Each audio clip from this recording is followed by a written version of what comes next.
네, 글로벌 핫 이슈 시간입니다. 간밤 시작에 영향력 미친 이슈들 하나씩 점검해 보도록 하겠습니다. 네, 이 시간 전자신문의 허정윤 기자와 함께하도록 하겠습니다. 안녕하십니까? 어서 오십시오. 안녕하세요. 네, 오늘 내용들 하나씩 들여다보기 전에 헤드라인으로 먼저 정리해드리겠습니다.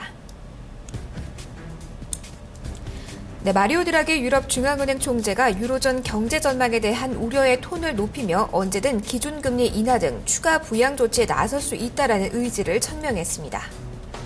일본은행이 채권 매입 규모를 늘리고 매입 채권 만기를 확대하는 공격적인 완화 정책을 내놨습니다. 미국의 신규 실업수당 청구 건수가 3주의 연속으로 증가했습니다. 청구 건수는 최근 4개월여 만에 가장 높은 수준을 기록했습니다. 네, 오늘 호재와 악재가 시작에 동시에 전해졌는데요. 후반으로 갈수록 호재의 힘이 조금 더 강하게 나타났던 것 같습니다. 유럽 쪽에서 나온 소식부터 좀 확인을 해보도록 할 텐데요. 드라기 유럽 중앙은행 총재의 좀 발언이 시작에 주목을 받았습니다. 경기 부양적 입장 견제할 것이다라는 코멘트가 나왔네요. 네, 마리오 드라기 유럽 중앙은행 총재가 경제 상황이 악화되면 추가적인 금융 완화에 나설 것임을 시사를 했습니다.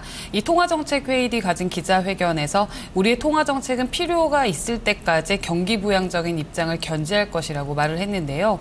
앞으로 수주 동안 유럽 중앙은행은 경제와 통화 전개 상황에 대한 정보들을 무척 면밀히 검토할 것이며 물가 안정 전망에 어떠한 영향이 있는지를 평가할 것이다라고 말을 했습니다. 이 시장에서는 드라기 총재가 금리 인하 가능성을 시사한 것으로 내다보고 있습니다. 이날 유럽 중앙은행은 기준금리를 현재 0.75%에서 동결했는데요. 이에 대해서 드라기 총재는 논의가 광범위하게 진행됐다면서 전반적으로 당분간 금리는 쳐다보지도 않을 것이라고 그렇게 말을 했습니다. 하지만 이 하반기에는 이 경기 회복세가 하방 리스크에 영향을 받기 쉽다고 또 지적을 했죠. 네, 드라기 총재는 취약한 경제 활동이 올 초까지 진행이 됐다면서 이 점진적인 회복세는 하방 리스크에 영향을 받기 쉽지만 하반기에는 나타날 것이다라고 말을 했습니다. 현재 유로존 금융시장은 올 초 안정화의 초기 징후 증상을 보인 이후 개선세를 좀 나타내기도 했지만 키프로스가 금융 붕괴를 가까스로 피하고 이탈리아도 총선 이후 정부를 구성하지 못하면서 시장 안정화는 후퇴된 상황입니다. 유로존의 실물 경기 역시 개선세를 보이다 최근 악화됐는데요. 앞서 지난달 말 나온 조사에 따르면 유로존의 3월 경제 기대 지수와 산업 기대 지수입니다. 기업 활동 지수는 큰 폭의 하락세를 나타내고 있어 지금 우려를 자아내고 있습니다. 네, 드라기 총재의 발언 시작에 하락 압력을 좀 가하기도 했지만 일단은 ECB 그리고 앞서 통화 정책을 가진 영란은행 쪽에서도 통화 정책 기조를 유지하기로 했다는 점은 호재성 재료였는데요. 또 앞서 호재성 재료를 보면 일본은행의 공격적인 통화 정책 좀 꼽을 수가 있겠죠. 네, 맞습니다. 일본은행이 구로다 총재 부임 이후 처음으로 열린 통화 정책 회의에서 채권 매입 규모를 늘리고 매입 채권 만기를 확대하는 등 시장 예상보다 공격적인 완화 정책을 내놨습니다. 이 덕분에 엔달러 환율이 단숨에 95엔대까지 치솟았는데요. 자세히 보시면 국채 등의 채권 매입 규모를 월 7조 엔으로 늘린다고 밝혔습니다. 이는 기존 매입량의 2배가량 수준으로 전문가들이 예상한 5조 2천억 엔보다 많았습니다. 게다가 일본은행은 매입 국채를 40년 만기까지 확대키로 했는데요. 지금까지는 만기 1년에서 3년 사이 국채를 매입을 해왔습니다. 또 2%의 물가 상승률 목표를 2년에 걸쳐 최대한 빠른 시일 내에 달성할 것이라고 밝히면서 이를 위한 새로운 통화 완화 정책은 양적과 질적인 측면에서 새로운 국면에 들어설 것이라고 밝혔습니다.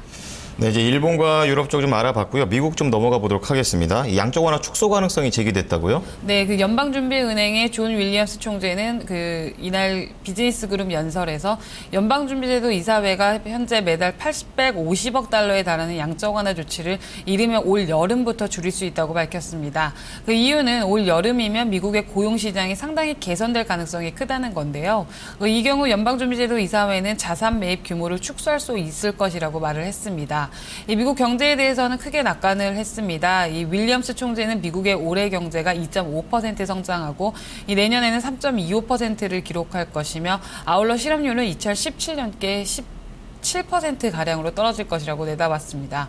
이어서 물가 상승률도 올해와 내년에 1.5%에서 2%를 유지할 것이라고 예상을 했습니다. 네, 여느 총재들의 발언이 연이어 나오고 있네요. 네. 이 밖에도 피셔 총재가 양적 완화의 한계를 좀 지적한 반면에 이 에반스 총재 같은 경우는 양적 완화 정책이 현 수준으로 유지돼야 된다라고 발언했다는 점, 이렇게 팽팽하게 맞서는 현재 상황이라는 점도 체크를 해보셔야겠습니다. 좀 지표를 이어서 보도록 하겠습니다. 신규 실업 수당 청구 건수가 좀 증가세를 기록했네요. 네, 미국의 지난주 신규 실업 청구 건수가 시장 전망치를 상회하고 4개월 내 최고치를 기록을 했습니다. 다만 상승분의 대부분은 부활절 및 춘계 휴가와 관련된 계절 조정이 반영됐을 가능성이 크다는 분석인데요. 이 청구 건수 증가는 미국의 고용시장 상황이 점차 악화되고 있다는 우려를 키울 수 있습니다. 최근 다른 지표들에게서도 고용 증가 추세가 약화되고 있음을 보여주고 있는데요. 미국 노동부는 지난주 신규 실업수당 청구 건수가 35만 5천 건을 기록했다고 밝혔습니다. 이는 시장 전망치를 상회하는 수준으로 지난해 11월 말 이후 최고치입니다. 이전 주는 35만 7천 건이었었죠. 이 미국의 부활절 휴가는 매년 변동되기 때문에 정부가 수치를 조정하는 것이 힘들다고 노동부 측은 밝혔습니다. 더욱이 캘리포니아는 지역 휴일에 따른 지연으로 청구 건수 추정치만 노동부에 보낸 상태입니다. 네, 얘기를 이제 쭉 들어보니까 이제 일본은행은 대규모 부양책을 또 발표했고요. 또 ECB에서는 경기 부양적 입장을 좀 유지한다고 얘기를 했는데 이런 상황에도 불구하고 유럽 증시는 하락 마감했네요. 네, 유럽 주요 증시가 4일 하락 마감을 했습니다. 마리오 드라기 유럽 중앙은행 총재가 경기 부양적인 입장을 견지했지만 아무래도 유로존의 경제 회복세가 하방 리스크에 영향을 받기 쉽다고 지적했기 때문인 것으로 풀이가 되는데요. 이날 영국 지수는 전일 대비 1.19% 하락한 상태로 장을 마쳤고요. 프랑스 지수는 0.77%, 독일 지수는 0.73% 떨어졌습니다. 범유럽 지수인 스톡스 600 지수 역시 전일 0.9%에 이어서 이날에도 1.1% 밀렸습니다. 네, 허정윤 기자, 오늘 말씀 고맙습니다. 고맙습니다. 네, 오늘 글로벌 핫 이슈 시간에 다룬 내용들 헤드라인으로 다시 한번 정리해보겠습니다. 마리오 드라기 유럽 중앙은행 총재가 경제 상황이 악화되면 추가적인 금융 완화에 나설 것임을 시사했습니다. 또 하반기엔 경제 회복세가 나타날 것으로 예상하지만 하방 리스크에 영향을 받기 쉽다고 지적했습니다. 일본은행이 채권 매입 규모를 2배로 늘리고 매입 채권 만기를 확대하는 공격적인 완화 정책을 내놨습니다. 이와 관련해 엔달러 환율이 단숨에 95엔대까지 치솟았습니다. 미국의 신규 실업수당 청구 건수가 4개월 내 최고치를 기록하며 고용시장 악화에 대한 우려를 키웠습니다. 다만 부활절 및 춘계 휴가로 인한 조정 가능성이 있다는 것이 시장으로부터의 진단입니다. 네, 이어서 미국 시장을 움직인 재료들 키워드로 살펴보겠습니다. 최하나 캐스터입니다.